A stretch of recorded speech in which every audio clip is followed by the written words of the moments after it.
This whole series was about extending your effective range and trying to make it so that, not that you're going to go looking for longer shots, but if they occur, you're equipped to make them. Or if shit happens and you shoot your elk at 200 yards, but he doesn't go down right away because he turned right as you're pulling the trigger or whatever, like something went wrong and you hit him, but it wasn't as good as you want to, and he runs off and then decides to hold up at 400 or 500 yards, and you weren't prepared to shoot that far, or maybe you were, but you were hoping not to. You have the tools and equipment and whatever to put a finishing shot on him and get him on the ground.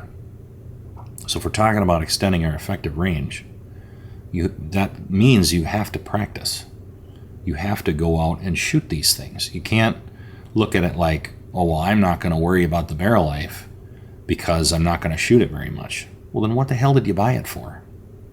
Don't, like if you want something, if you're like, well, I'm not going to be shooting those long ranges, so I don't need I don't need to practice a lot at long range, and I don't need to put a lot of rounds down the barrel. Well, if you're not going to shoot far in the first place, then you don't need some high performance cartridge. Get a frickin' 7mm 08 and then you'll have 4,000 rounds of barrel life, and it's going to kill stuff just as dead at 200 yards as any other cartridge. So it's a stupid argument. If you actually are going to be shooting past 200 yards, or you think you might, then you should be practicing with regularity, and barrel life should be a consideration. And if money's not a consideration, you don't care what it costs, that's great, but you have to account for the fact that you are going to have to replace a barrel at some time if you want to have any amount of skill and stay practiced up, because this is a perishable skill. You have to shoot frequently and often to stay up on it, because it does go away if you don't use it, just like anything else. So that's why I guess I wanted to derail on this, like, barrel life matters. Hey guys, Tim with Little Crow Gunworks. Welcome back to the channel. Well, today's the day. For better or worse, I think it's time to put a bow on this series and move on to something else. So, it's been a long road. By the time this video comes out, I think it'll be exactly a year or thereabouts since we released the first intro video launching the series, and it's been a lot of fun for us to produce and bring this information to you guys. And I know there's anybody who's watched it and halfway paid attention. I know you learned a lot from it, and I'm happy about that. We wanted to try to bring a lot of good information to get to you guys, and try to inspire you to get in the game and work to improve yourself, whether it's just your shooting or your hand loading or everything. Like, try to inspire you guys to get in the game and lower the intimidation factor.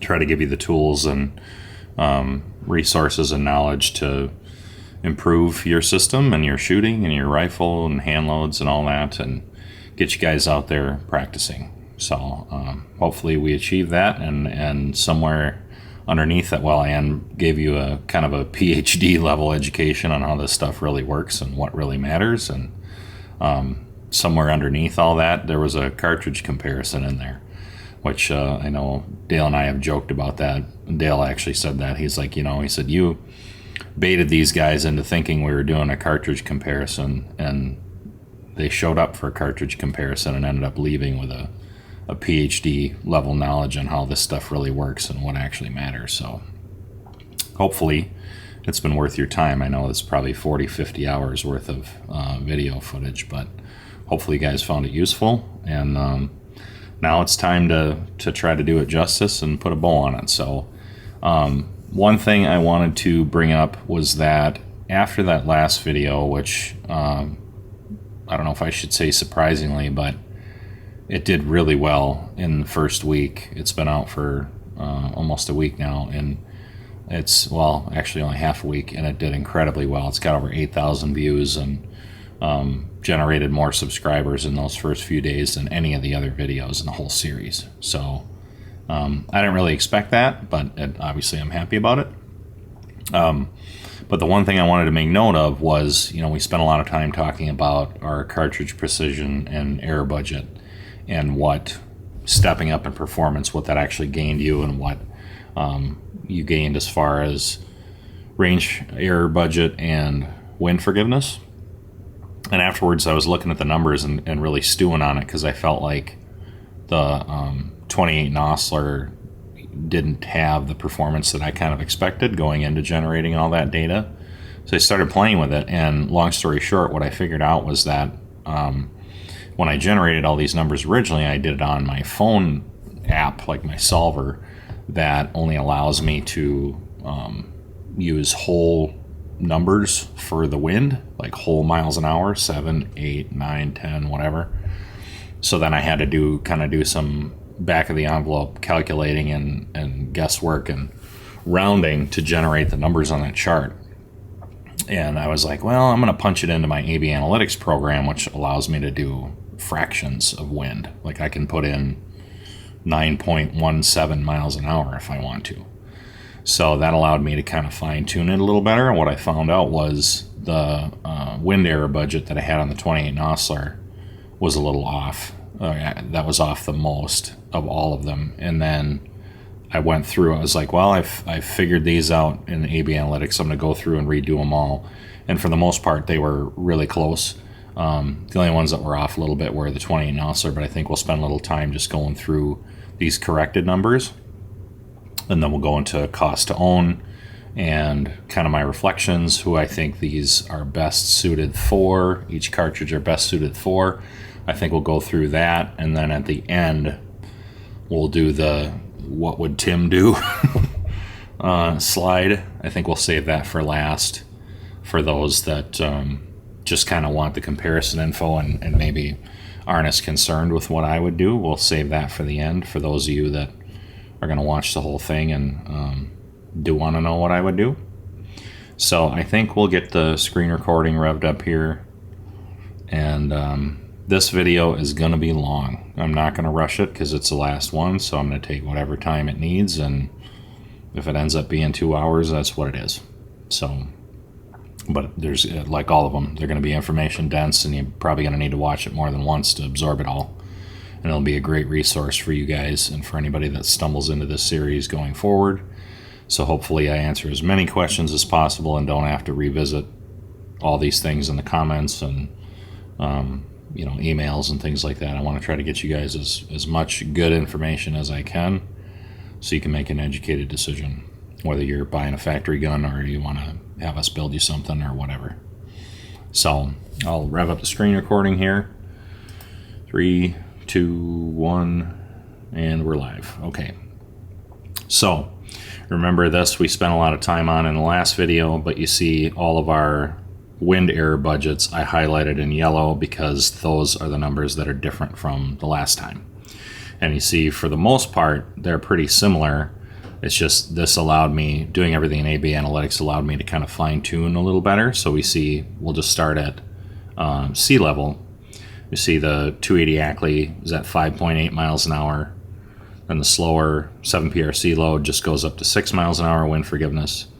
The faster 7PRC load only gains 0.2 miles an hour by being 75 feet a second faster.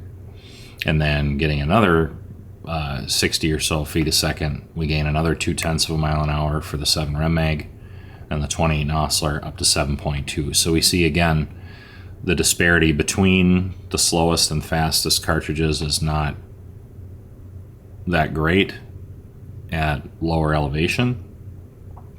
I guess it's fairly parallel to the higher elevation, but there's so much drag at low elevation because the air is so dense that regardless of the performance you have, it really peels off that velocity in a hurry, and therefore your wind drift forgiveness. And then we go up to 5,000 feet. The 280 Ackley goes from 5.8 to 7 miles an hour. 7PRC, we have 7.4 and 7.8. 7 Rem Mag just steps up to 8 miles an hour, so a little more forgiveness, not much. And again, a little bit more range error budget, not much different than the 7PRC. The 28 Nosler goes up to 9 miles an hour. And then 10,000 feet, I think the 280 Ackley went up 0.2 miles an hour when I adjusted it in AB Analytics, so it's up to 9.2, 9.8 for the slower 7PRC load. The faster stayed the same, 10 miles an hour. and then the 7 mag went up to 10.4, so we got a little more advantage than at lower elevations. And then the 28 Nosler had the biggest improvement. That went up to 11.6. I think it was 10.6 on the last video, so that went up a full mile an hour. So not a huge difference, but I wanted to point that out because we are going to come back to this just briefly and when we look at the cost to own. So we start to see, okay, how much do these things cost to run, and then refresh our memory, like what are we actually gaining for each one. Excuse me. So now we'll go into my cost to own slide and review that, what it costs to own and operate each of these. And then again, we'll go into who these are best suited for, each one, and then our what would Tim do at the end. All right, so our cost to own slide, I have some lines that are hidden here that I want, because I don't want you to get just overwhelmed with what's on here, because there's already a ton of information on here, and there's even more in the lines that I hid. So we'll start with this. So going back, what I have here at the top, cost to own, recoil, cleaning interval, barrel life, and cost per shot. We're probably going to spend the most time on this slide out of the whole video, just because there's so much here. So a lot of this information at the top we had on the previous video. So we have each cartridge color coded, and then for the 280, we had this information in the last video. Our measured water capacity on fired brass, 71.96 grains. Again, max velocity 2960. Sweet spot 2880 to 2920. Sweet spot muzzle energy 2988 foot-pounds. So we see we have that for each cartridge, and I wanted that there as a reference for when you're comparing barrel life, recoil, all that sort of stuff. And then another thing I have here that's relevant to cost to own is brass. In my opinion, based on the pressures we ran and the pressures that most people are going to run with a good brass like Peterson for each of these cartridges, how many pieces of brass I think you need to last the length of the barrel life. And you'll see why that's relevant when we pull up our estimated barrel life. So you see, as we go up in cartridge size, you need less pieces of brass. Why? Well, because the barrel doesn't last as long. So the theory is that running at the same pressures, we're going to get approximately the same number of firings on each piece of brass. So if you have 300 pieces of brass and you get X number of firings, that's going to give you more barrel life than something that, you only have 200 pieces of brass and you get the same number of firings. That coincides with a shorter barrel life. So we'll see how that works out. And that ends up contributing to the cost to operate. So, these bigger cartridges that have shorter barrel life, you factor that in, like, okay, you're going to need a new barrel sooner, but you also need less brass. So that kind of helps your cost to operate. And then what I had on here was I wanted to show recoil for a variety of different rifle weights.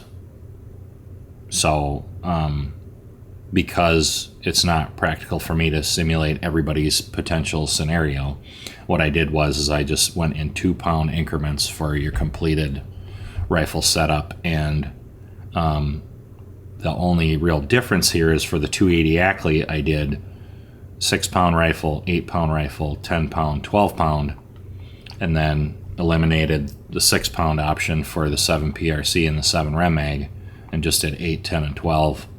And then for the 28 Nosler, I started at 8 still, but went up to 14.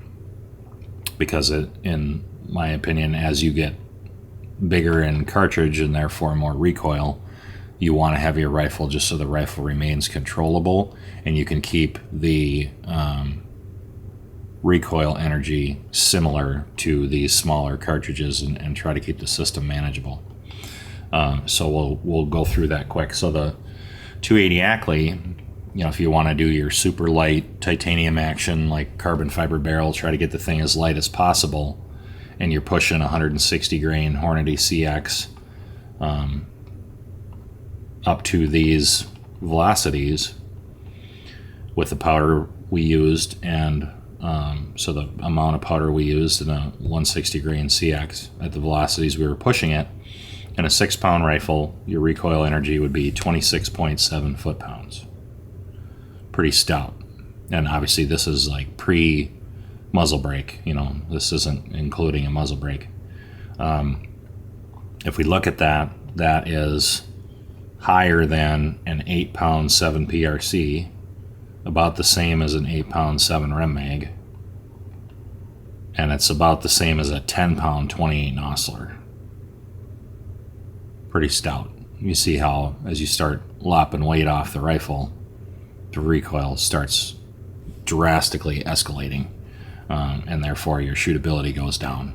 It makes it way harder to control and way more fatiguing, and another reason I don't really care for light rifles. But then when we go just to an 8-pound rifle, it drops all the way to 20. Now that's comparable to a 10-pound 7 PRC, kind of halfway between a 10-pound and 12-pound 7 Rem Mag, and an 8-pound 280 is almost the same as a 14-pound 28 Nosler. So you see how much more reasonable that 280 got just by adding a couple pounds. And to me, an 8-pound complete rifle is too light. That's as light as I would ever want to build for anybody. So here's the thing, like, we want to build you guys what you want, but what we don't want is you walk out of the shop with it, you go shoot it a little bit, and then the first thing in the back of your head is, this thing sucks to shoot. Because I know that's what's going through your head, whether you come back and tell us or not. Like, we know it's not that much of a pleasure to shoot, and they're hard to control, and on and on. So, like, what I don't want is to build you something that you're going to be disappointed with. I'd rather build you something, and I've told many clients this before, I'd rather build you something that is too heavy, meaning it's heavier than you want, where you come back after owning it for a while and you go, this thing's heavier than I want, but man, it shoots, and it's nice to shoot, and it's easy to control, and on and on. Like, I want your one complaint to be that it's a little heavier than you want it, but everything else is good, rather than the other way around. Like, it's light, but everything else sucks. I don't want that. So we'll get back to this. So 280 Ackley, you go up to a 10-pound rifle. Now you're down to 16 foot-pounds of recoil, which is lighter than a 12-pound 7 PRC or a 12-pound 7 Rem Mag, and much lighter than even a 14-pound. It'd probably be comparable to like a 16-pound 28 Nosler.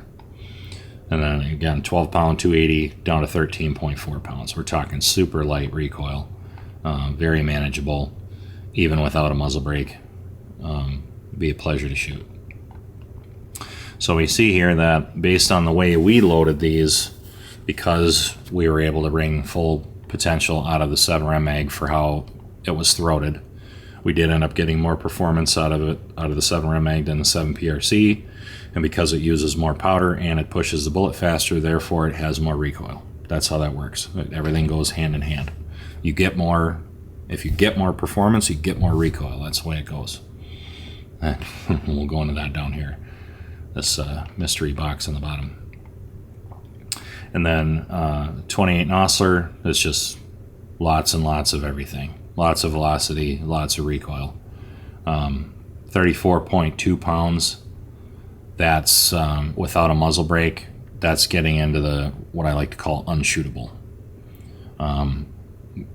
Doing that, having an 8-pound rifle with no muzzle brake and that kind of performance, you are going to develop a flinch unless you are an extremely skilled shooter. It's going to be very difficult for you to be accurate with that gun. It's not going to be enjoyable. It's probably going to be your least favorite rifle. So I don't recommend that. And then even going to a 10-pound rifle, 27.4 pounds is more than anything else with any of the other cartridges, any weight combination, whatever. A 10-pound 28 Nosler recoil is more than a 12-pound 7 Rem or 7 PRC, and or even an 8-pound 7 Rem or 7 PRC, and more than anything that the 280 can produce. So you see how, like, once you get into these big cartridges, you kind of need a heavy rifle just to be able to manage it. All right, and then what this stuff is on the bottom, this I got from the Hornady podcast. So they did a podcast on barrel cleaning. I think it's episode 160, which barrel cleaning part 3, I think it's called. I'd suggest everybody watch it. I'll probably link it down in the notes of this video so you guys can find it. But they don't really talk about barrel cleaning in that video. They kind of talk about barrel cleaning interval, which is what I have on here. Like, see these columns on the left are mild cleaning interval and max cleaning interval. Well, this part isn't going to make that much sense unless you've seen their video. But what they do is they go, okay, based on cartridge size and performance, what have they found in their testing, in their ammo testing with all their test barrel history, that barrels require as far as cleaning interval and what their barrel life is, because they have a certain set of standards that the barrel needs to produce for accuracy, and once it falls below that, they pull the barrel. Well, they keep track of how many shots go down the tube before they pull it off, and they're one of the few companies that can produce that kind of data. You know, it's not theoretical, it's actual. So they actually have that data, and in this video, in episode 160, they share that data.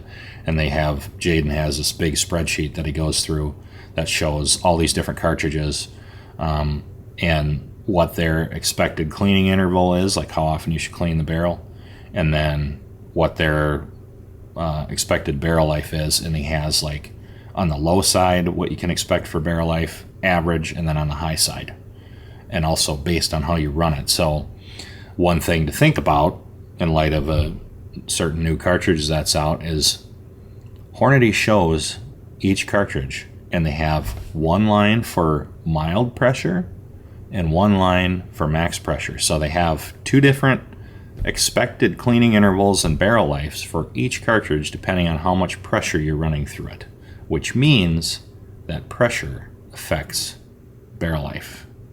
It's not debatable. More pressure means less barrel life. So what they showed is that each cartridge, they'll say, okay, here's how often you should clean it. If, we'll go through our data here, and I guess I'll kind of continue explaining it. So if we look at the 280 Ackley, this is where I harvested that data from, is that episode 160. This is direct from their video. All these 4 lines for all 4 cartridges is directly from the Hornady video. So for the cleaning interval, I just put that on here as kind of as a note for you guys, but also as cost to own, because cleaning rifles isn't free either. You have solvents and different things you have to pay for, and they're not extremely expensive, but it also takes a lot of time. So like how often you should be cleaning these things.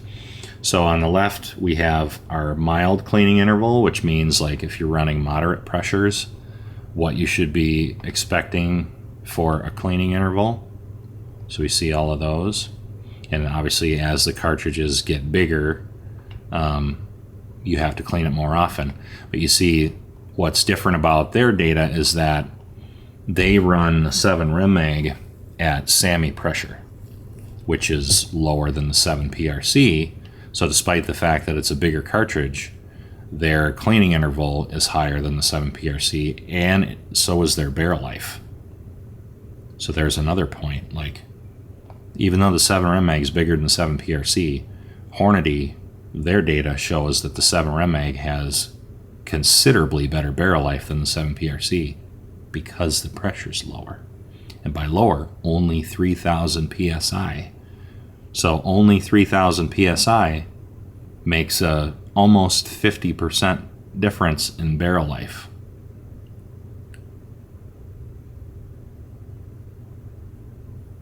(3,000 PSI almost doubles the barrel life. Or not doubles, but raises it by 50%. So, what's 15,000 PSI going to do? Anyway, and then the 28 Nosler, because of the volume of powder and whatever, that thing's a hot rod, you see our average cleaning interval is frequent, and then our these are our barrel lives on the bottom. So what we had was mild pressure barrel life and max pressure barrel life. You can see those for each one. And then they had low, average, and high. So our average barrel life for these, for the 280 Ackley, is somewhere between, if you're running it at top pressure, say 65,000 psi, your expected barrel life is only 1,300 rounds. This actually kind of surprised me when I saw that. I thought it would be higher, given that cartridge is not overbore and it's very reasonable. But, look at their max pressure versus mild pressure. When you run the pants off of something, you're lopping off 700 rounds of barrel life, where the mild pressure barrel life, average barrel life, is almost 2,000 rounds. So then we go up to the 7PRC. That's quite a bit more spicy, even though the cartridge is not that much bigger. That lops off the barrel life quite a bit. So now our barrel life, our mild pressure barrel life, is almost half of the 280 for 100 feet a second to 150, maybe a little more. Probably not 200, depending on who's loading it, but 100 to 200 feet per second more is almost half the barrel life at mild pressure. And then at max pressure, you see that's kind of the great equalizer, where when you're running the pants off of stuff, nothing has great barrel life. So we have 1297 for the 280, 992 for the 7PRC. And then 7 Rem Mag, because they're running it at lower pressure, we see our barrel life is higher than 7PRC, and that's a little misleading, but we'll go into our data that I calculated based off of our loads. 28 Nosler, if we compare that to the 7PRC, you see at mild pressure, we have 200, almost 300 rounds of less barrel life. And then at max pressure, we lose about another 330 rounds compared to the 7PRC. So we see our, at full pressure, which, honestly, most people that own a 28 Nosler, that's what they're going to do, is run it hard, because that's what it's for. You bought it for the speed. So if you're running it hard, your average barrel life is 666 rounds. Not really a cartridge that you should be dabbling with a whole bunch of different components. You kind of buy it, break it in, pick one bullet, try a few different powders, maybe 3, see which powder it prefers, then that's what you shoot for the rest of the life of the barrel. It's not a tinker's cartridge. Pick one, go. All right, and then since we're talking about barrel life, and I'll show this here now that we're talking about this. See if I can unhide these lines in a reasonable amount of time here without having to edit the video. That worked pretty good. All right, so how did we figure this out? In Hornady's video, they show you how to, and they tell you how to calculate these expected barrel life. And what they do is they say, okay, take the charge weight you're using times the PSI that you're running, which you won't know unless you simulate it on something like Gordon's Reloading Tool or Quick Load. So you take charge weight times PSI divided by 3 inches of bore volume. And what I found that to be is, in order for this number to come out reasonably close to accurate, 3 inches of bore volume is literally the bore volume, not the groove volume. We could derail on this. I'm going to try not to, but in 7mm, the imperial number for that, the decimal is 0.284, right? Well, 0.284 is the depth from the bottom of groove to bottom of groove. The actual bore, like not the rifling, but the actual smooth part of the bore, the main part, is 277, not 284. So for 7mm, 277 is the number you need to use for that calculation to figure out 3 inches of bore volume. You have to go on Google and search volume of a cylinder, use 3 inches for your height, and then it's going to ask you for the radius do 1/2 of 277.277. So it's in the calculator, do 3 inches of length times point whatever that is, 0.277 divided by 2.1385. So you take that number, charge weight times PSI divided by 3 inches of bore volume, you'll get a number. Then you divide that number by 100,000 and it gives you a score. Then you use that score to cross-reference it with Hornady's chart in their video. So it's a pain in the ass to do this. You have to go in their video and kind of scroll through their video and find when they're looking at, something that has that score. And then you can say, okay, even though it's a 6.5 284 Norma, it has the same score I'm looking for, and then look over and see what that expected barrel life is. So that's how I use their video to find all these, and then I also use their video to calculate the expected barrel life of the loads, the final loads that we came up with in the series, and this orange box down here. What is that? Well, a lot of guys have been asking me to do a video on the 7mm backcountry, which I'm not going to do because we don't have any experience with it.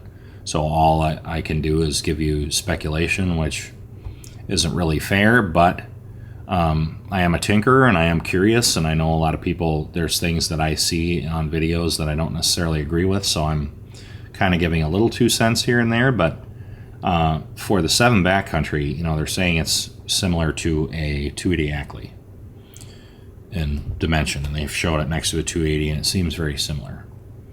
So in Gordon's reloading tool, what I did was I tried to replicate a 7 backcountry in GRT with what they're advertising for pressure and velocity and all that. And essentially what I came up with was that either they are running a super compressed load with Reloader 26, because that could get you there theoretically according to Gordon's. If you use like 61.9 grains of Reloader 26, in theory you can replicate, don't do this, okay guys, just at your own risk, but don't do it. In theory you could replicate the pressure of the 7 backcountry. So either they're doing that or they're using some proprietary powder that nobody has access to. But if you do that and you use that amount of powder at that pressure and run through this Hornady calculation to get a score, and you use those numbers also to figure out recoil, here's what you get.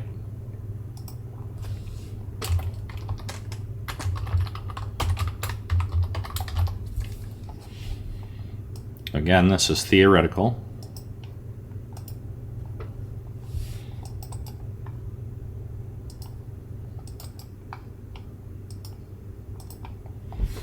But based on Hornady's formula, the estimated barrel life would be this. On the low side, 844, average 1055, on the high side, 1266, which means it is slightly better than a max pressure 7PRC. Barely. Because you're using a little less powder than 7PRC, but you're running at higher pressure. The recoil, however, is going to be higher because physics. You're running the same bullets at higher velocity and you have the same weight rifle, the recoil is going to be higher. Now it's not significantly higher, but it is higher. So you see 21.3, 20.4 in a 10-pound rifle. Nobody's going to have a 12-pound rifle. The whole point of this is short barrels and light guns, so if you look at a 6-pound rifle, 35.5 pounds compared to the 6-pound 280, that's 35.5 pounds is worse than a 8-pound 28 Nosler. So it's going to be stout. Despite what you see on the videos, it's physics. You can't change physics. So anyway, I know a lot of guys have been curious about that. Until we have hands-on experience with it, I'm not going to do a full video on it, but this is as much information as this is as much as I'm willing to talk about it, and this will be the end of it. So, all right, now we're going to pull up, because we know how to do this calculation, we're going to pull up what I calculated for our barrel life and the cost to own for everything. We'll go into that. Sorry guys, for those of you guys that are masters in Excel, you're probably pulling your hair out right now, but I am not. I know enough to be dangerous, and that's it. Alright, so based on the loads that we came up with, our final loads, the amount of powder we were using, and then what GRT told us after I trued the program, what GRT told us our pressure was, which I know is just an estimate, but it's the best we have. And I did true it so that it should be pretty accurate. Here's what our estimated barrel life is for our loads. Our 280, because we ended up landing on a fast powder for that cartridge, and 150 is on the fast side. It's about as fast as I would want to use. Our charge weight was very low. So plugging that, and our pressure was high, it was on the high side, but the charge weight was low. So running it through that formula, it generated a score that coincided with an average expected barrel life of 2,332 rounds, which is better than anything Hornady had on their chart because we used a fast powder. And then the 7PRC, we used appropriate powders, probably faster than what Hornady uses, and we also weren't running the balls off it. So plug that into the formula, and our estimated barrel life is 1,578 rounds. You see how that compares to what Hornady had on their chart. Very good. Even better than what Hornady had for max pressure on the 280. And you think, okay, well, maybe you did the formula wrong, Tim. I don't think so, because remember how I told you when you're figuring out 3 inches of bore volume, you have to use the bore volume of 277 and not the groove volume of 284. So I use 277. If you use 284, these estimated barrel life numbers go up, not down. So it's right, I guess, is what I should say, because it'd be like 2,000 rounds of expected barrel life if I use 284. So that can't be right. So that's what led me to believe that 277 is the right number. Same with the 280. I first ran it at 284 and it was like 3,000 rounds. I'm like, there's no way that's right. So anyway, because all of our loads were in the sweet spot where the gun wanted to shoot, they weren't at max pressure except for the 28. That was close to max pressure, and I guess the 280 was too, but we used a faster burning powder. Our barrel lives are better than anything Hornady had on their chart for the 280, 7PRC, and 28 Nosler. 7 Rem Mag was kind of in the middle of what Hornady had because we were running it at higher pressure than they would be, but we still weren't up near max pressure. So that's kind of in a weird place where the barrel life is worse than 7PRC, but not substantially. And then 28 Nosler, we were running that with appropriate powders, and we were leaning on it. So the estimated barrel life for our load is closer to their max pressure than their mild pressure. Now we'll go into cost to operate. So there's a lot on here. I'm guessing some of you are already reading ahead. I highlighted this stuff in yellow because I wanted it to stand out from what Hornady had in their video. And also I highlighted the average. I don't want you to, I guess, assume the worst, that you're going to end up with the shortest barrel life possible, and I also don't want you assuming that you're automatically going to get the highest barrel life possible, which is why I highlighted the average. So we see the 280. What I have on the left here for criteria is cost per shot with a steel barrel and hand loading, and cost per shot with a carbon fiber barrel and hand loading, and then cost per shot with factory ammo in a steel barrel, cost per shot factory ammo and a carbon fiber barrel. So you can see how, because when you replace a barrel, even if you do a steel barrel, no matter who it's made by, with fluting, that's going to be, almost $400 less than a carbon fiber barrel. A proof, anyway. And we only use proof. We will use a Bart line, but we don't use them that often. And outside of that, proof are the only carbon fiber barrels we use, and they're $400 more than even a fluted steel barrel, no matter who it's made by. So, no matter what, a steel barrel is going to cost less money to replace. And to generate all these costs to own, I guess I should explain that a little further. So, for the hand loading lines, which are the top two, I used current cost of powder, current cost of the 160CX, current cost of Magnum primers, which is like 15 cents a primer, and I used the powder that we used at the charge weight that we used, so it's all relevant. So that helps, like in the case of the 280, that helps drive the cost down because we ended up using a faster burning powder and less of it. So your cost per shot is lower and your barrel life's higher, both. So we want to show like how efficient the 280 can really be compared to some of these others when they're, run average and, or on the high side like 28 Nosler, where it's everything goes out the window and it's all about performance. So we factored in current cost of powder, current cost of bullets, current cost of primers, and also the fact that for a 280, assuming you're going to get our 2,332 rounds of approximate barrel life, how many pieces of brass you're going to need to get to that number. And 300 is probably the optimistic side. 400 is probably more appropriate. But really, I think 2,300 rounds of barrel life is probably optimistic too. And we'll go on the what would Tim do. I'm probably pulling that barrel at 2,000 rounds. Thereabouts. 18 to 2. So that would mean on 300 pieces of brass, you need to get about 6 firings. And running it at max pressure with that high quality Peterson brass, I think you can get 6 to 8 firings before it's not going to hold a primer anymore.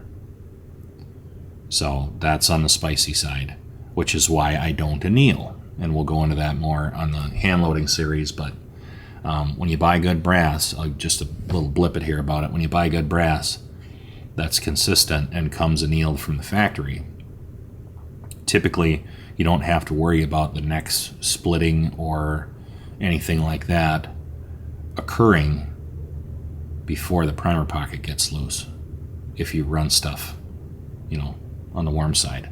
If you're loading stuff super light, then you're going to have to worry about neck splitting before the primer pocket gets loose. But if you're running, even 58,000 PSI and higher, and you use good brass, odds are the primer pocket's going to loosen up before you have to worry about neck splitting. So that's one main reason I don't anneal, but there's plenty of others.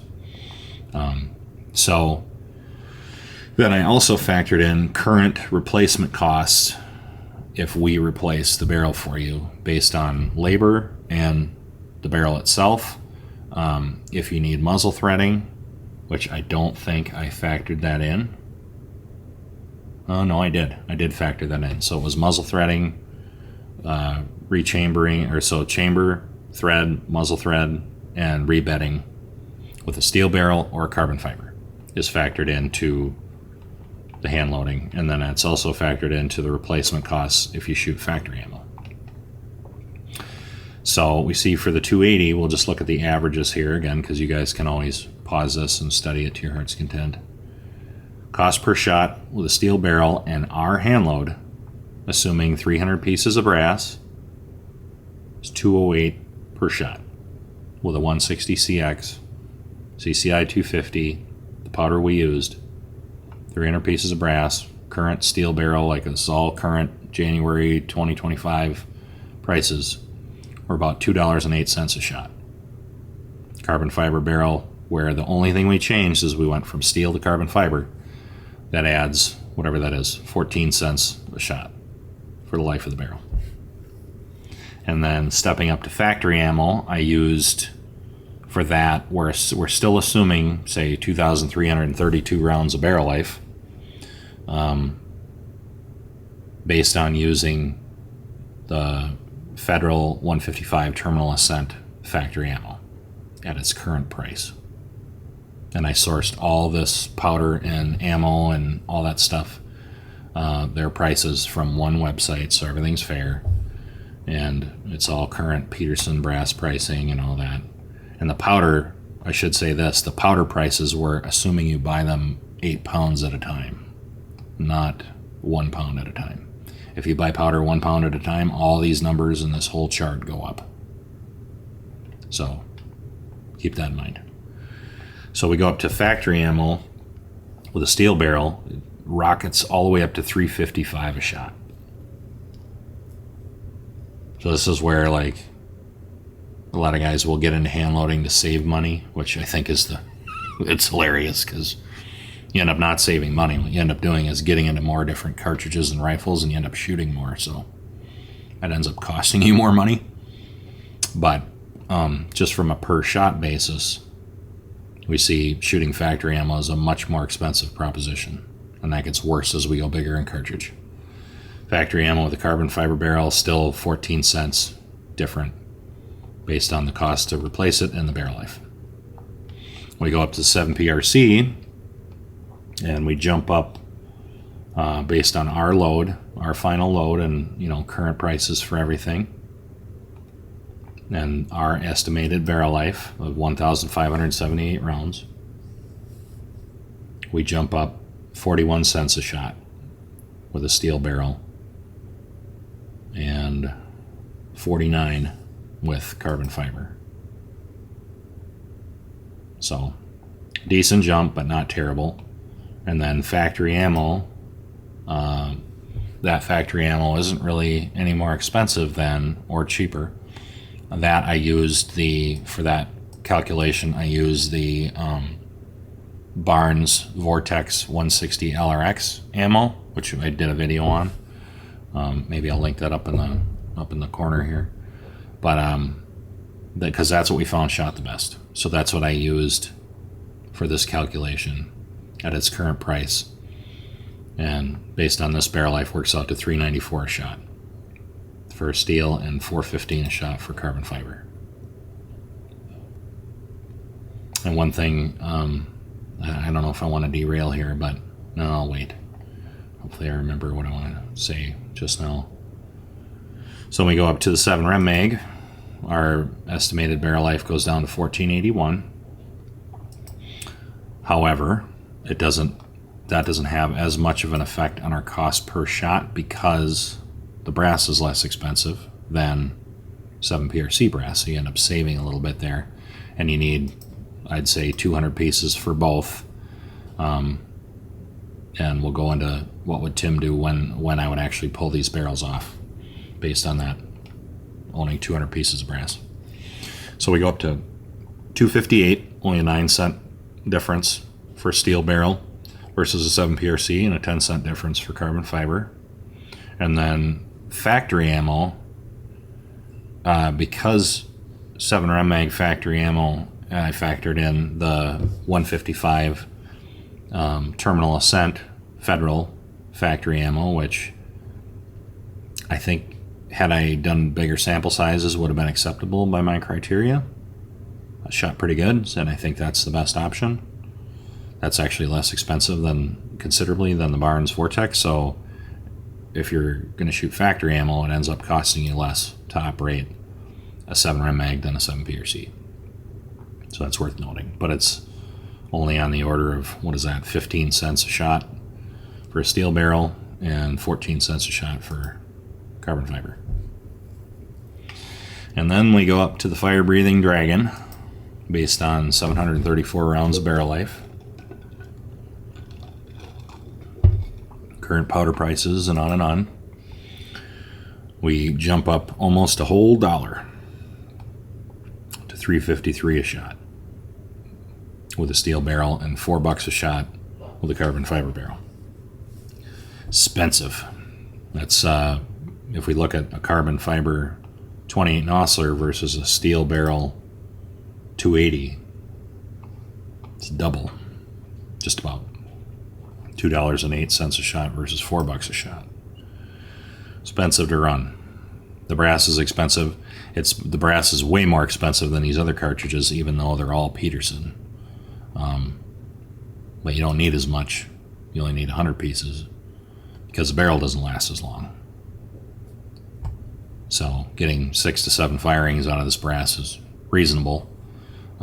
So by my math, you only need 100 pieces of brass for the life of one of those barrels. And then our factory ammo, because the barrel life is so poor, and because that is the most expensive factory ammo of all of these, based on the Nosler, the stuff that we tested, the Nosler trophy grade 175 grain long range AccuBond, or AccuBond long range, if you want to get technical. $5.44 a shot for a steel barrel and $5.89 a shot for carbon fiber. So we see that, I guess the big takeaway from this slide is that recoil escalates very quickly as you get lighter in rifle, which is another reason why we, probably the main reason why we like heavier rifles. They're just easier to control. Our final loads that we came up with were more mild than, by Hornady's formula, were more mild than what they're running for their max, and therefore result in higher estimated barrel life for whatever that's worth. And then the coinciding cost to own, which I mentioned at the end of the last video, I include the cost of the barrel, because like anything, you shouldn't make exclusions. And with all of these, we're talking about, this whole series was about extending your effective range and trying to make it so that, not that you're going to go looking for longer shots, but if they occur, you're equipped to make them. Or if shit happens and you shoot your elk at 200 yards, but he doesn't go down right away because he turned right as you're pulling the trigger or whatever, like something went wrong, and you hit him, but it wasn't as good as you want to, and he runs off and then decides to hold up at 400 or 500 yards, and you weren't prepared to shoot that far, or maybe you were, but you were hoping not to. You have the tools and equipment and whatever to put a finishing shot on him and get him on the ground. So if we're talking about extending our effective range, that means you have to practice. You have to go out and shoot these things. You can't look at it like, oh, well, I'm not going to worry about the barrel life because I'm not going to shoot it very much. Well, then what the hell did you buy it for? Don't, like if you want something, if you're like, well, I'm not going to be shooting those long ranges, so I don't need this high, I don't need to practice a lot at long range, and I don't need to put a lot of rounds down the barrel. Well, if you're not going to shoot far in the first place, then you don't need some high performance cartridge. Get a frickin' 7mm 08, and then you'll have 4,000 rounds of barrel life, and it's going to kill stuff just as dead at 200 yards as any other cartridge. So it's a stupid argument. If you actually are going to be shooting past 200 yards, or you think you might, then you should be practicing with regularity, and barrel life should be a consideration.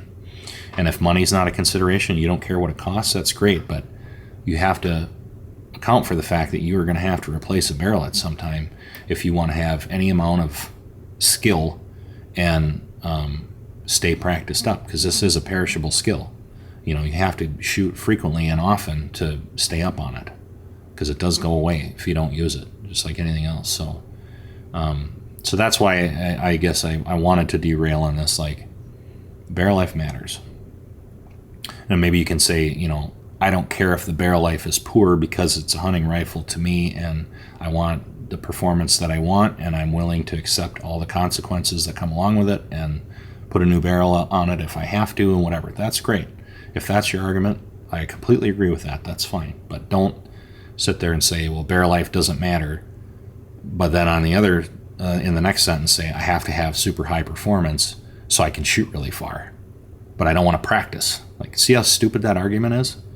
Just dumb. It completely contradicts itself so many different ways. It's just stupid.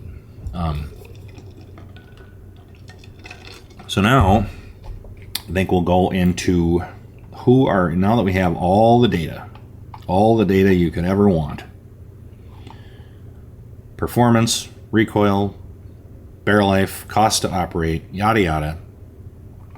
Who are each of these cartridges best suited for?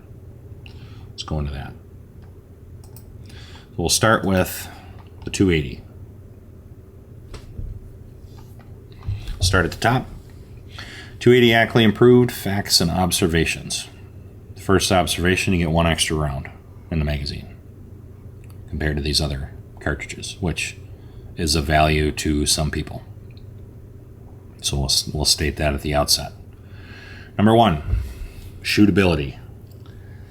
I don't know that that's a word, but it is a word that's used in this, whatever you want to call it, niche. What does shootability mean to me? Low recoil, great barrel life, and the 280 has the lowest cost to operate of all of these, which means you can afford to go out and practice. It's not going to beat the shit out of you. So that's what shootability means, is that you're more likely to go out and use it and not develop bad flinches and on and on. Number two, excellent performance at the lowest cost. And a hand loader that wants to shoot a lot, this is up your alley. Suitable to practice all day at a tolerable level of fatigue.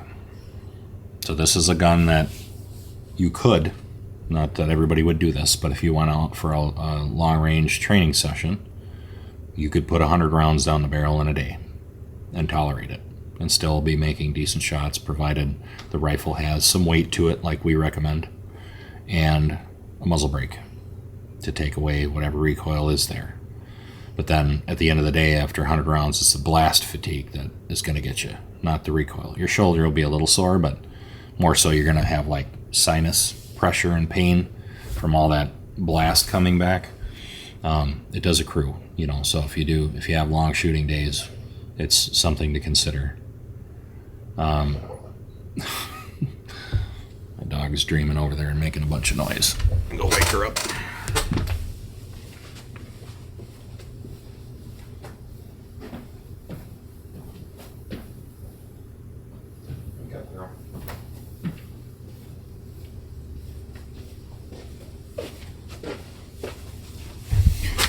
She's over there dreaming away on the couch, chasing wabbits or something. All right. Number 4. I think that's where we were. Yep, number 4. Decent factory ammo support. 280 has decent factory ammo support, increasing annually. So I'm noticing that companies are adding factory ammo offerings, not eliminating them. So it's a growing cartridge, not a dying one. So that's worth noting.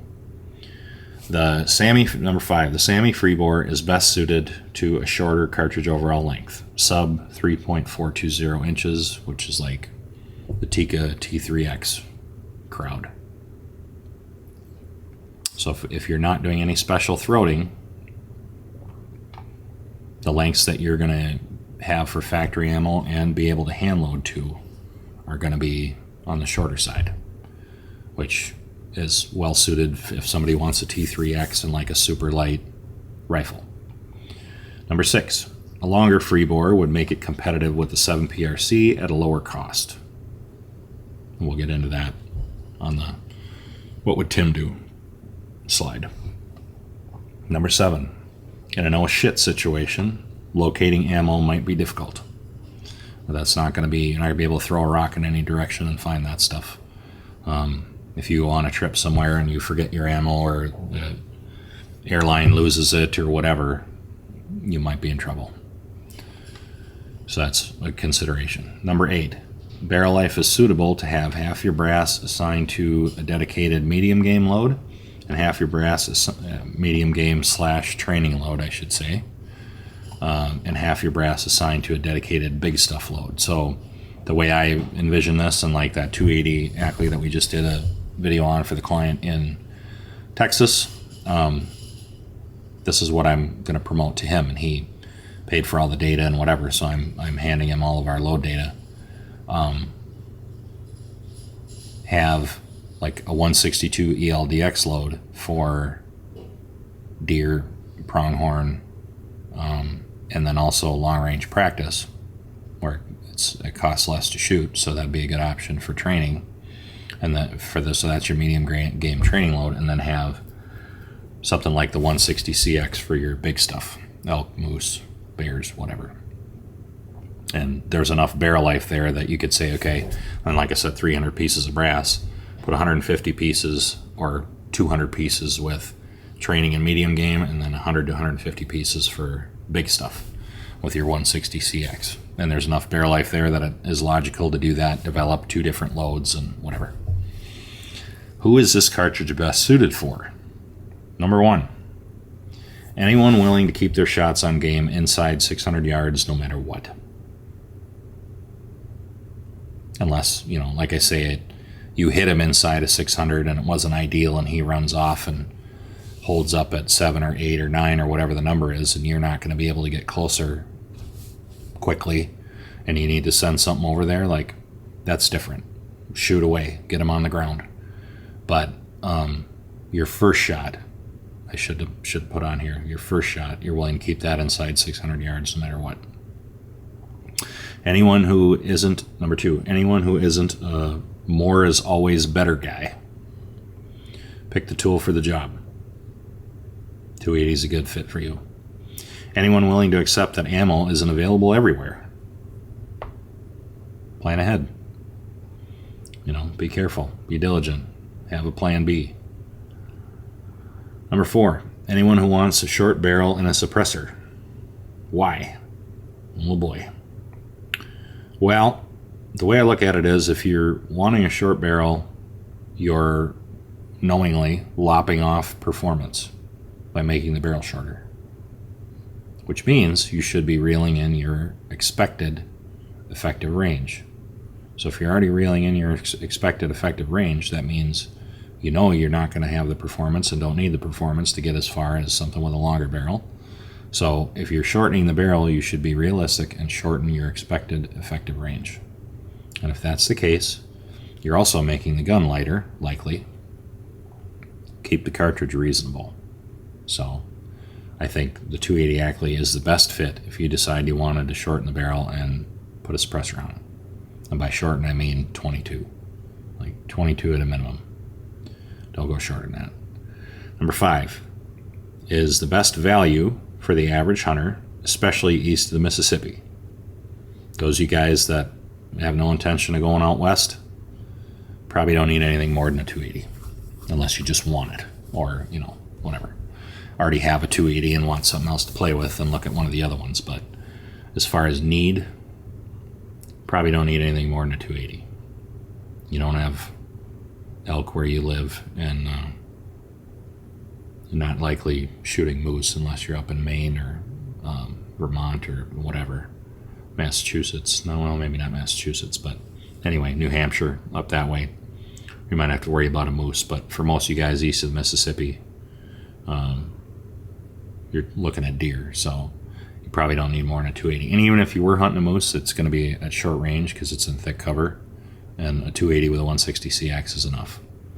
So best value for the average hunter, especially east of the Mississippi. That's it for the 280. Now we'll go on to the 7PRC. Ooh, zoomed it a little much. All right. 7PRC facts and observations. Number 1, average shootability, moderate recoil, barrel life, and cost to operate. Not quite as good as the 280. Tremendous performance at an average cost. Number 3, suitable to practice all day, but you will be fatigued at the end of the day. I've done this. I have a client that's he's a local guy, and I took him out he wanted to get into extending his effective range. I took him out for a day of long range practice, and I think he put 90 or 100 rounds through his 7PRC, and that was like the first thing he mentioned at the end of the day. I'm like, well, how do you feel? He's like, well, I'm excited and I'm really happy with how it went, but I'm tired. It's a lot. Even the way we have them set up, like almost 11-pound gun with a muzzle brake, with our thoroughfare tripod, with like doing everything we can to mitigate the recoil and control the gun. And he was still tuckered out by the end of the day. So Don't think these things aren't still a handful. They are. Even adding weight and doing everything you can to control it. Like, a whole day of shooting is a lot. Number 4, turnkey long-range option for someone who doesn't hand load. This is your best choice. If you want to extend your effective range and have, buy factory ammo that you can practice with, like some match ammo, and then also have good long-range factory ammo options that are accurate and shoot well and whatever, like high BC, this is the best choice. So if you don't anticipate getting into hand loading and you still want to get in the game, this is your cartridge. Number 5. This is the easy button for all shooters who love Tikas and non-fussy cartridges. Let's see if I had anything about that. Yeah, I guess I'll go into it down here. Why did I say that? Well, the cartridge overall length is such that in a Tika T3X, it's going to fit in there in long action magazine, whether you hand load or not.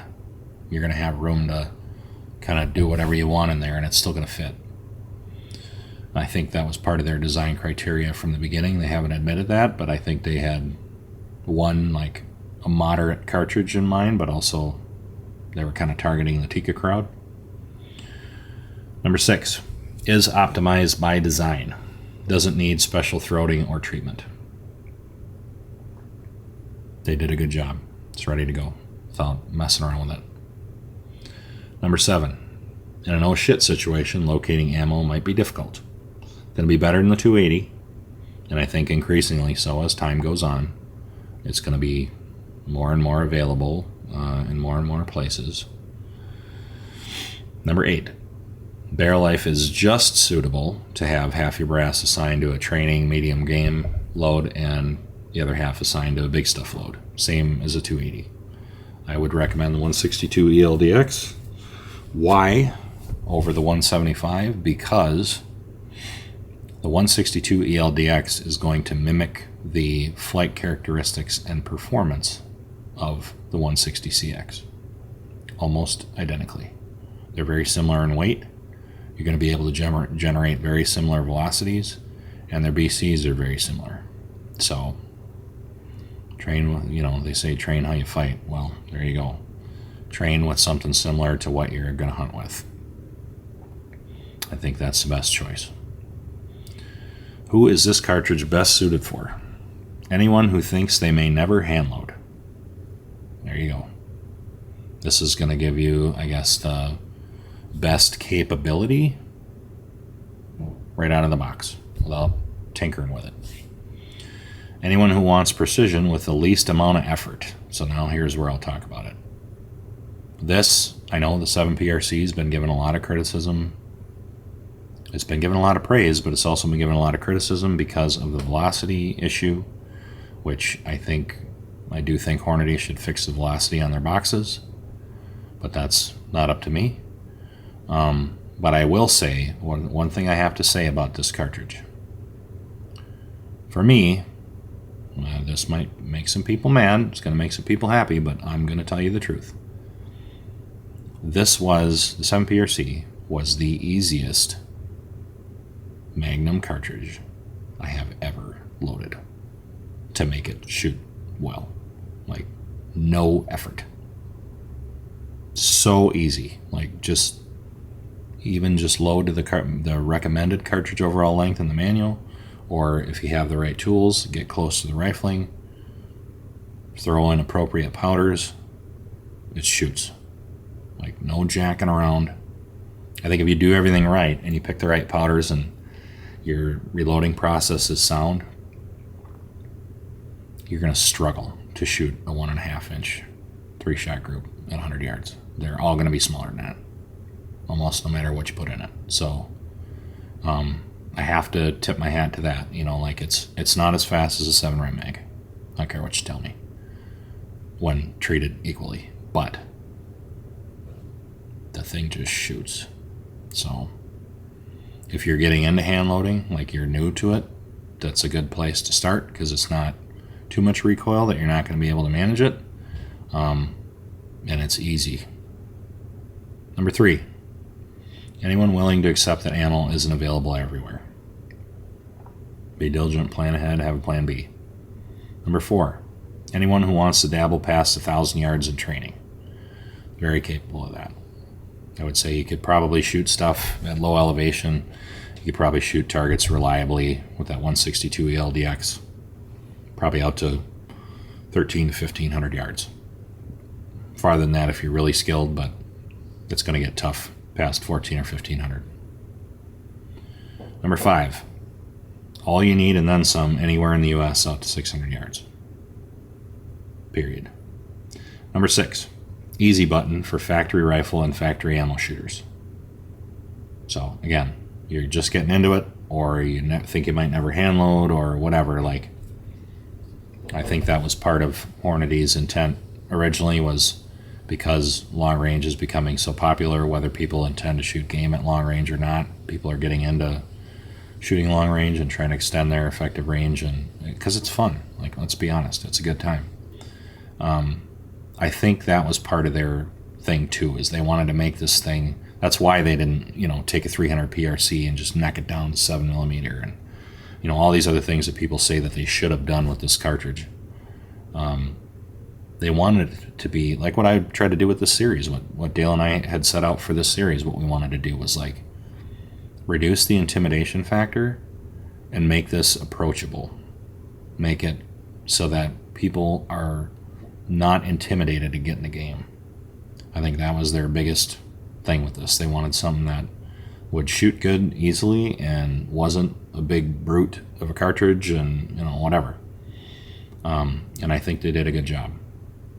So I know I've said a lot of things good and bad about Hornady in the series, but they did this thing right. They should fix the velocities on their factory ammo boxes, but this is a great cartridge, especially if you're a new guy. So, all right, now we'll go on to 7 mag. How far are we in here? Already an hour and 10 minutes. This is going to be a 2-hour video, for better or worse. Make sure my screen recording is still going. Yep, okay. 7 mag. Old but trusty. 7 mag facts and observations. Number 1. Average shootability, same as the 7PRC. Moderate recoil, moderate barrel life, moderate cost to operate. Tremendous performance at an average cost. Same as 7PRC. Number 3. Suitable to practice all day, but you will be fatigued at the end of the day. Same as 7PRC. Number 4. Has more factory ammo offerings that are suitable for elk than the other 3 cartridges combined. 27 for the other 3 cartridges, 33 factory ammo offerings that are suitable for elk, meaning ELDX is as far as I went, not a burger or a match bullet or whatever. ELDX, bonded, monos, stuff like that, appropriate bullet weights, and on, from the same source that I sourced all of everything from, the ammo, the brass, the powders, this or that. They had 33 different 7 mag offerings that were suitable versus 27 for the other 3 cartridges combined. Number 5, factory ammo fits in a Tikka, but longer is better for hand loaders, i.e. 3 and 450 plus cartridge overall length. That's going to allow you to pull the bullet out, use more suitable slower burn rate powders and get the right amount in there, and on and on. We went through that in the series. But if you're just going to shoot factory ammo, it'll still fit in your Tikka T3X for those of you that want a lighter gun. Number 6, but that cartridge again will benefit from a Magnum, a traditional Magnum action like a Remington 700 or something like that has a longer, Savage or something that has a longer magazine box. Number 6, can benefit, and tying into that, number 6, can benefit from special throating and modern pressures in modern rifles. So if you don't treat it like it's in antiquated Mauser and it's in a modern gun, like a Remington 700 or any one of our aftermarket Remington 700 footprint actions like the Zermatt Origin that we like, even if you don't throat it, you can pull it out to a little longer than 3 and 450. But But if you do throat it, you can pull it out farther and run appropriate powders and pressures and exceed the performance of a 7PRC for equal barrel length, no matter what anybody else on the internet tells you. Number 7. In an oh shit situation, ammo can be found anywhere in the world. This is a big one, especially if you think you might go to Africa someday and you're going to bring, say your 375 H&H, which is what I would recommend, and you want a plains game rifle for a smaller game, bring a 7 mag. Those are your 2 turnkey Africa cartridges, because if you bring a 7 mag for smaller or medium plains game and a 375 H&H for big stuff, and the stupid airline loses your ammo, you can buy that ammo anywhere in South Africa or wherever you go. They're going to have it. You go over there with some oddball cartridge and you forgot your ammo, you're probably up shit creek and you're going to be borrowing one of their guns. So, and even here, domestically, you can find 7 mag out west.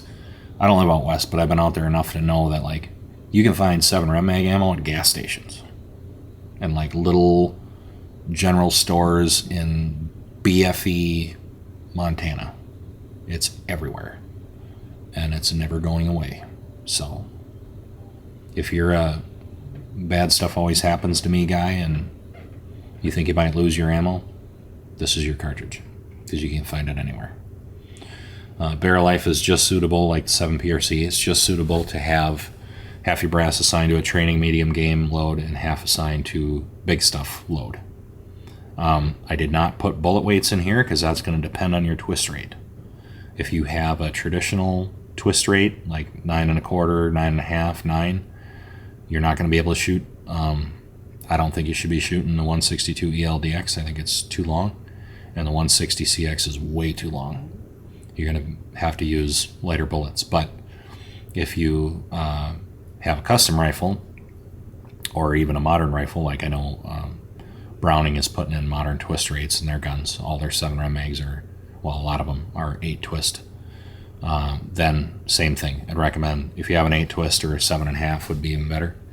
I'd recommend the 162 ELDX and the 160 CX, same as the 7PRC. Number 9, which I already said, it's never going away.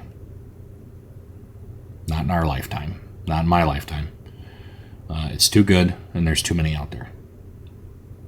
I don't care what technology comes along. I don't care what newfangled whatever comes out. I'll be dead before the 7 mag goes away. And so will my kids. So it's a good choice if you like to have, which I'm going to get into next here. Who is this cartridge best suited for? Number 1. Well, not number 1, but on the title. Who is it best suited for? Anybody who already has one. That was a big thing with the 7PRC at the beginning. Like, well, you got to get rid of your 7 mag to get a 7PRC. That's nonsense. If you already have a 7 mag, you already know it, you've used it, you have brass, it dies, and this and that, whatever. There's no advantage to going to a 7PRC at all. So if you already have one, it's a good choice. Number 1, anyone who likes readily available everything, everywhere, anytime. If you want to be able to find whatever brass and whatever, like, you're going to have the most options for brass, ammo, dies, options, like support. This is your cartridge. It's the most common of the bunch, and by a lot. Number 2, I think it's best suited for the experienced hand loader who isn't afraid to experiment and test limits. What do I mean by that? Well, if you stick to what's in the manual as far as powders, pressures, charge weights, cartridge overall lengths, on and on, you're kind of replicating the factory ammo, which in my opinion is kind of underloaded and handicapped intentionally to suit the average action that was available in 1962, which was a long, long time ago. So I don't know why everybody's sticking to that anymore. If you have a modern gun and modern this and that and everything's new, you can run the same pressures as anything else. So if you are comfortable with that and going outside of what the manual says, and as far as charge weight and cartridge overall length and you know how to measure where your throat is and try different bullets and maybe have a custom barrel with a faster twist and on, like, this is the tinkerer's cartridge, in my opinion. 280 as well. That they could be parallel where, you know, if you have an aftermarket or custom barrel and whatever, that's a tinkerer's cartridge too, where you can kind of push the limits with it. But obviously do it carefully and work up slow. But the 7 Rem Mag has way better availability of everything by a long stretch. Number 3, anyone who wants to dabble past 1,000 yards in training, just like the 7 PRC. I know people personally that have shot 7 Rem Mags, custom 7 Rem Mags, past a mile, and it works just fine. But for the average guy in your hunting weight rifle, hunting length rifle, 1,500 yards, very doable with that 162 ELDX. You could shoot a CX that far, but why? You're paying almost double per projectile just to smack a steel plate, so not really needed. Number 4, all you need and then some, anywhere in the U.S. out to 600 yards, same as the 7 PRC. And effective farther, but we don't recommend shooting a game past that. Number 5, anyone who might want to come across a wood-stocked rifle. Hey, we haven't talked about that. Like, you can put if you build a custom rifle, you can put anything in a wood-stocked rifle, but if you want to, like, go into a gun store and trip over one, whether it's new or used or whatever, this cartridge is your best choice to look for, because you're likely to find one, and I think there's actually still some being made. Whereas 7 PRC, I don't know that there's a wood-stocked rifle being made. 28 Nosler, I don't think so either.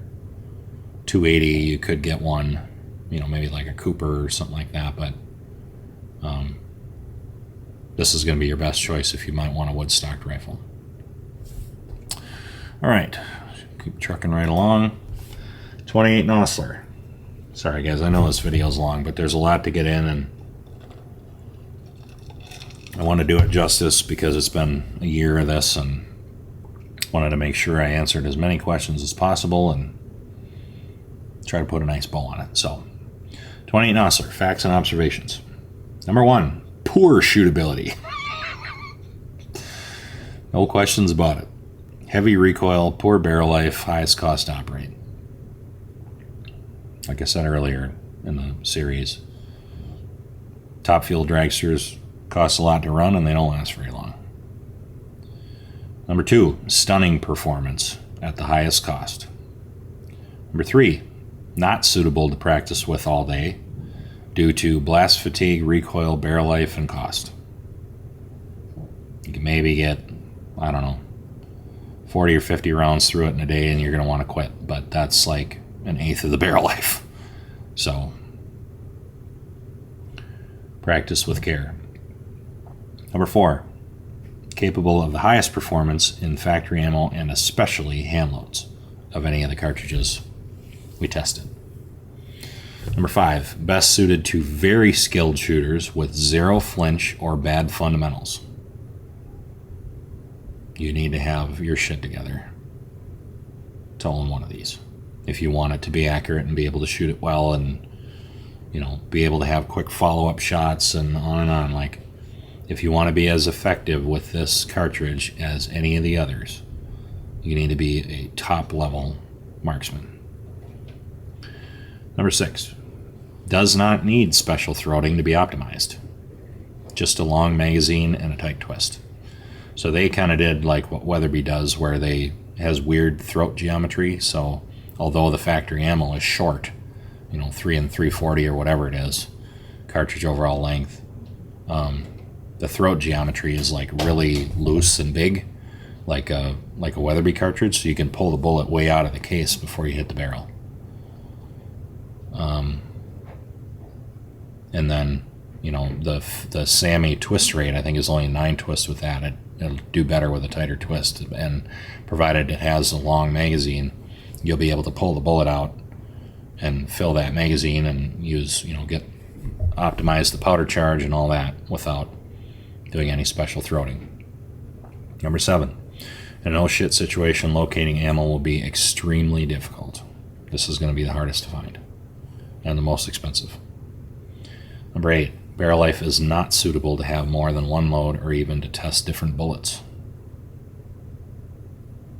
So you get this thing, break it in with whatever. Maybe you want to only put 30 or 40 rounds through it to break it in, and then start testing pick one bullet and start testing a few different powders. Find the one that shows the most promise and run with it for the rest of the barrel life. Number 9 is less than ideal in a carbon fiber barrel, which is what we saw in the series.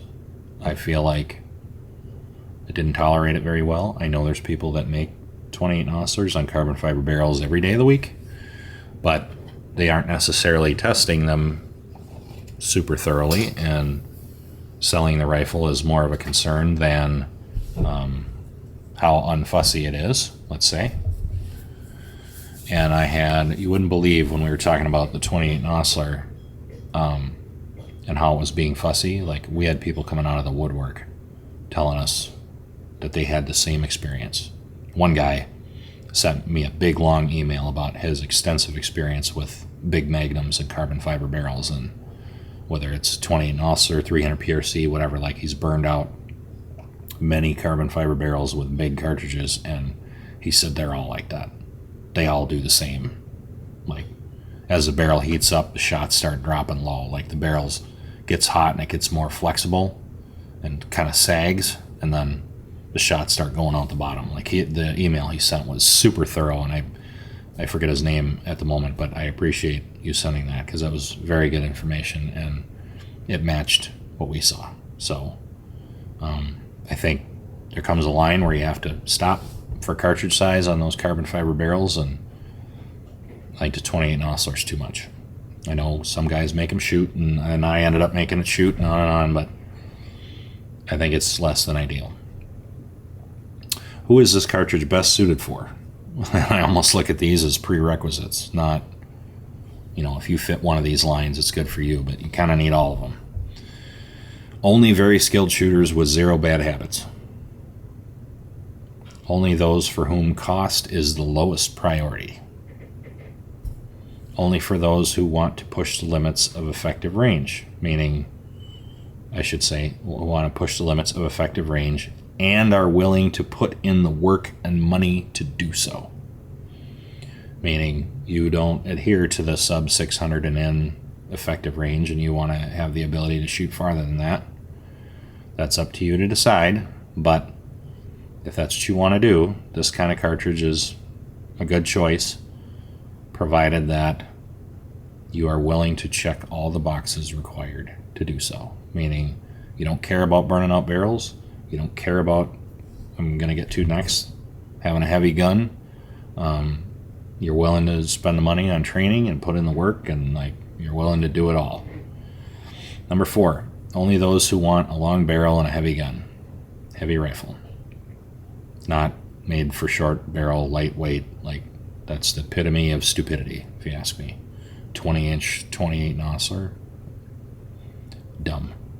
Number 5, best choice to shoot out to 1,500 yards plus in training. But I just got done saying, I don't really think you want to do load development with more than one bullet unless you're going to treat the first barrel as experimental and just find some loads with the first barrel and then pull it off and put a second barrel on that's identical, and then you have loads to run with going forward. Like what the competition shooters do, they kind of find a load, and then they don't deviate much from that, no matter how many different barrels they put on. They just end up running the same recipe, barrel after barrel after barrel after barrel, and just tweak it, ever so slightly if it needs it, as far as charge weight and seating depth. But they kind of build their what should I say? They build their load on the first barrel and figure out what works, and then run with that for the subsequent barrels. But that's not in the scope of reality for most people. But I think that's what you should do with this cartridge, is Excuse me.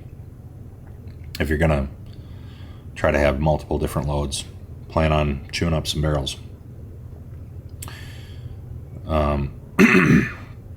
And also, what I should put in here, but didn't really have room, like, if you don't intend to really like push the limits and whatever, like if you're only going to hunt out to 300 yards, this is a completely unnecessary cartridge. If you want it, fine, but there's better tools for the job. You know, you wouldn't use a 20-pound maul to hang pictures in your house. Like, it's a little much. So if you're not wanting to push the envelope, I don't think this is a good choice. Now, I guess we'll go into, I think all that's left is what would Tim do? And those of you that are still watching, we're creeping up on the hour and 40-minute mark probably. We'll go into this. And this is not important to everyone, so that's why I saved it for last, because not everyone's going to care what I think. But for those of you that do, go into this now. Cartridge precision and air budget, theoretical, but then I did, okay, what would I do in theory with each of these? And I did each cartridge, but I also did a short barrel and a long barrel version.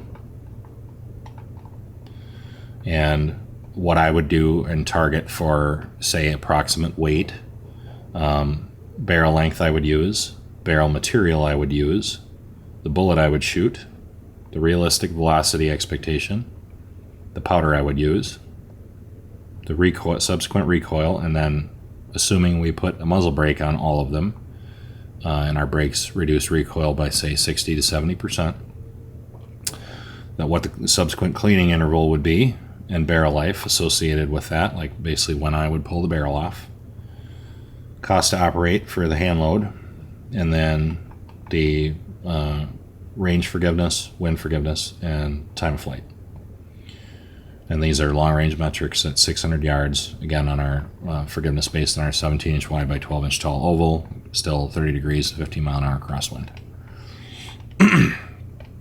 So what I have here is, for the 280, I think if you wanted a short barrel, like I said earlier, and you want the gun to be light, I think a 22-inch carbon fiber barrel and targeting about a 9-pound rifle is most appropriate.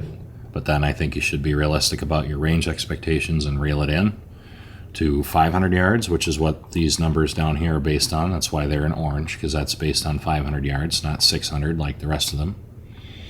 And then, again, 145 LRX, realistic velocity, probably somewhere in the 2980 neighborhood. I would use N550. Recoil is going to be in that 18.8 pound neighborhood, so pretty stout. And with a muzzle brake, you're reducing the recoil down to 7.5 to 5.7 pounds, depending on the effectiveness of the brake, which is getting down into like 243 territory. Very, very manageable. And then the coinciding cleaning interval, expected cleaning interval about 180 rounds, and I'm pulling that barrel at 2,000 rounds, which works out to $2.39 a shot. At 500 yards, our range air budget is 39 yards because we have a fast, flat trajectory, and we reeled in the effective range expectation of almost 40 yards of range forgiveness and 11.4 miles an hour of wind forgiveness. We saw it 10,000 feet. So tons of wind forgiveness, tons of range forgiveness, despite the fact that we shortened the barrel and lowered the BC and on and on. You know, and that's something I didn't really cover in the series, but I did a little bit, but as you start bringing in your range, your forgiveness goes way up really fast, range and wind. And likewise, as you go farther, it gets worse and worse really fast, like we talked about in part 9. And then if you're going to do a long 280 and try to maximize what you can get out of it, and this isn't to say you can't build a 26-inch carbon fiber 280, but this is just what I would do. I like long barrels, so you see that. If you do a 28-inch 280 with a steel barrel, 160 grain CX, your realistic velocity potential with N160 is 3,000 feet a second, which then you're creeping up on the 26-inch 7PRC performance, but at much lower cost. And the sacrifice is you need a 2-inch longer barrel. Recoil for that setup is going to be in the 19-pound neighborhood. Again, reduced to 7.6 to 5.7 with a muzzle brake. Cleaning interval is going to be the same, and I'm pulling the barrel at the same time. Works out to 226 a shot. At 600 yards, our range air budget is 30 yards, 15 yards plus or minus. And our wind air budget is 9.8 miles an hour. Time of flight, 675. 7 PRC, short, is 26 inches. For me. That rifle is going to be somewhere in the 9 3/4 pound neighborhood. That black on black 7 PRC that we tested, the Barnes 160 LRX ammo, that's what that was. It was like 9 pounds 13 ounces or something like that, right in that 9 3/4 neighborhood. And that's 26-inch proof Sendero barrel, 4-port muzzle brake. I think that brake was titanium. That's where that rifle came in. It's under 10 pounds and very effective. Carbon fiber barrel, 160 grain CX. With our load, it was right at 30-50 with Hodgdon 40-31 shortcut. Recoil was in that 21 foot-pound neighborhood. You see what it would be reduced to with the muzzle brake. Cleaning interval, very similar to the 280, about 10 rounds less. But the barrel life is significantly lower, despite that on our cost to own, we had our barrel life at 1578 with our load. I'm probably pulling that barrel around 1200. Maybe a little longer if it's still shooting really well, but I'm probably pulling it around 1200, which would put me at 6 firings for each piece of brass. That works out to 308 a shot. A little bit more than the 280, but not terrible. Range air budget 32 yards at 600, and then our wind air budget is 10 miles an hour plus or minus 5 either way. 7 PRC long. We're going to add some weight here, make it more shootable, more comfortable to shoot. Obviously, you're heavier to pack around, but 28-inch steel barrel. And you see, as we go over 26, they're all steel because proof doesn't make anything over 26. 160 grain CX, and to add some weight, steel barrel. With a 160 CX and a 28-inch barrel, it'd be realistic. This is where I didn't talk about this in the series. A lot of guys asked about N565. I don't think the reason I didn't recommend it in this series is because I know that most 7 PRCs that are out there are shorter than 26-inch barrels, and if they are, then N565 is not a great choice. So that's why we didn't use it, because I didn't want to do a whole series with N565 and then all you guys with your 24 and 22 and 20-inch 7 PRCs go out and use it, and it doesn't work great. Or maybe it would, but I didn't think it would. So that's why I didn't recommend it. But when you go up to a 28-inch barrel, now it makes sense. And it would be realistic to get a 160 grain CX up to 3,200 feet a second with N565. Your recoil, because the rifle, you got more velocity, but because the rifle's heavier, your recoil comes down to 19.8 foot-pounds, which works out to 7.9, with the muzzle brake. Still in that 243, like very reasonable neighborhood. And cleaning interval and barrel life are the same. Cost comes down because of the steel, down to 281 a shot. Effective range air budget 36 yards, and wind air budget 10.8 miles an hour. 7 rem mag is the same. Everything is the same as the 7 PRC, except for our powder for the 26-inch barrel. We used 7828 super shortcut. That ended up shooting better. A little bit more recoil than the same built 7 PRC. And cleaning interval and barrel life are essentially the same. I'd pull it at the same time. Cost per shot the same. Range air budget a little bit better because of the added 50 feet a second of velocity. Same with the wind air budget, 0.2 miles an hour better. 7 rem mag long, built the same as the 7 PRC long. Same powder. You're going to get another 50 feet a second or thereabouts. And therefore, the recoil is going to be a little higher, 21 foot-pounds. Barrel life is the same as the short barrel. 160 round cleaning interval, and I'm pulling it at 1200 rounds. Works out to 283 a shot. And 37 yard range air budget and 11.2 mile per hour wind air budget. 28 Nosler. Here we go. That, if I'm building a 28 Nosler, I'm starting at a 12-pound gun or heavier with a 28-inch steel barrel. This is, to me, where this cartridge lives and breathes. If you don't want a 12-pound gun with a 28-inch barrel, there's probably better choices. Doesn't mean you can't build one with a shorter barrel, but for me, this is where this cartridge starts to make sense. Especially if you're keeping your shots within 600 yards.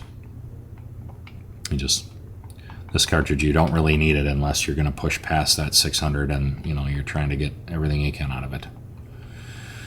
28-inch barrel, 160 grain CX. It's realistic to hit 33.75 with N565.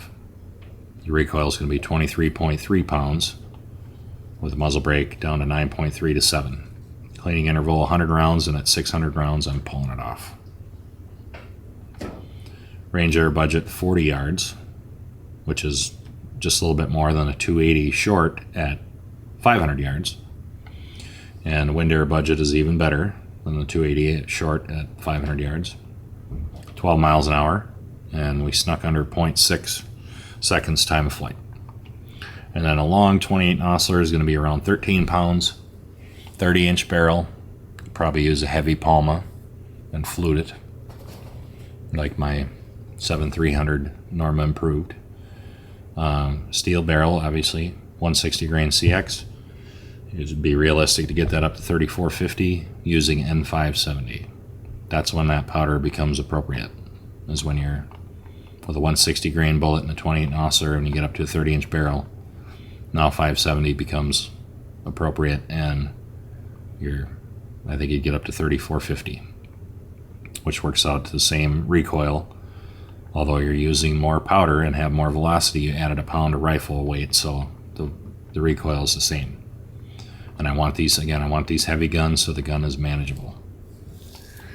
Cleaning interval, still 100 yards, and barrel life, I'm pulling it at 600, which works out to $4 a shot, and $3.97 for the, because you're using a little bit less powder.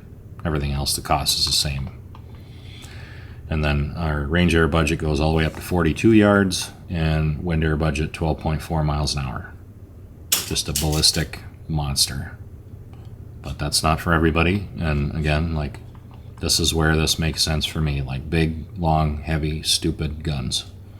Then all that horsepower makes sense to me. And then the little wild card, what are these two on the side here? This is the same criteria as what's next to the 28 Nosler, but just so you have a ballistic comparison and why so many people like the 7mm compared to other things is kind of treated the same. This first column where it says 190, that's a 300 PRC with a 190 grain CX as hard as you can run it at 3220 with N565. You're at 28 pounds of recoil, and this is both of these two columns in the orange are with a 12-pound gun. So assuming a 12-pound gun like the 28 Nosler, your recoil energy with a 300 PRC and a 190 CX running it hard is 28 foot-pounds compared to 23.3 for a 28 Nosler, a 12-pound 28 Nosler. And then 9.8 pounds approximately when you reduce it with a muzzle brake. Effective range air budget 35 yards compared to, you see, all these other things. Wind air budget only 10 miles an hour, so you're all the way down to a 7 PRC short with a 28-inch 300 PRC and a 12-pound gun. And then here's our time of flight. This last column is a 338 Lapua Magnum with a 28-inch barrel and 12 pounds and a 280 grain Barnes LRX, running it as hard as you can. at 2880, which I think that'd be standing on it. With N565, your recoil energy is 42 foot-pounds, almost double 28 Nosler. No thanks. And the reduced recoil will be down to 14.7 pounds. Yikes. Our range air budget is only 28 yards with that cartridge because it's a more pronounced trajectory, and our wind air budget is only 9.8 miles an hour, which is the same as a long 280 Ackley with a 160 CX. So what are you gaining with these bigger cartridges? Energy on arrival, a little bit of added bore diameter, but as far as ability to hit stuff, like hit probability, worse on both compared to most of these other things. So that's why guys love the 7mm. Now, the 300 PRC and the 338 LaPo have their place, but I see why, so many people stick with the 7s. They're more shootable and they're more manageable and cost to operate lower and on and on. So I think that's it. I think that's all we have. So, boy, that was a long video. We're creeping up on 2 hours. So I think we'll kill the screen recording and just talk to you guys. So thank you, everyone, for your patience and support through this series. It has exceeded my expectations. Really happy with the turnout. Again, I wish we had a bigger subscriber audience when we started, but it's funny to think when we started this, we had like 666 subscribers is all when the series started. And now, as of today, we're at 5,606. And they're escalating rapidly. So it's brought in a lot of new viewers, and I want to thank you guys for that and all the time you put into this. For those of you that watched every minute of it, I know there's some of you that not only watched every minute of it, but watched it more than once to make sure you absorbed everything. I want to say thank you. And I hope that this inspired you to get in the game and get out there and practice more and lowered your inhibitions and self-doubt and made you want to get out and get better and made these things more approachable. And I'm hoping it bettered you as a shooter in all ways. And going back to our Dunning-Kruger slide, hopefully it helped you realize where you really are and then moved you further along that curve towards that plateau of sustainability, where you can be confident in your skills and know your limitations and actively work to make them better.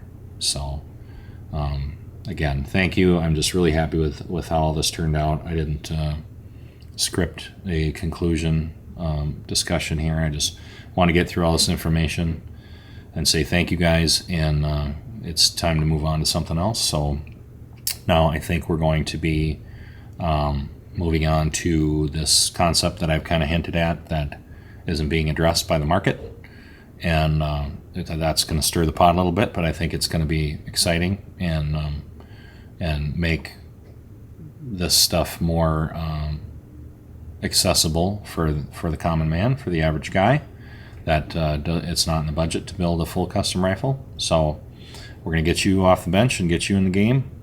And then we'll be moving on to the hand loading series. So what's next, I think is going to be fairly brief, but hopefully a big statement. And then we'll move on to the hand loading series. So again, thank you guys. I really appreciate all the support and you guys giving me your time and allowing me to teach you and trusting me throughout this process. And despite how many times I went against all the industry dogma that's out there, and we're really happy with the turnout, and it's brought in a lot of new customers, and it's just been really good for us and for you. So thank you. Like, subscribe, share with your friends, all that good stuff. See you guys on the next series.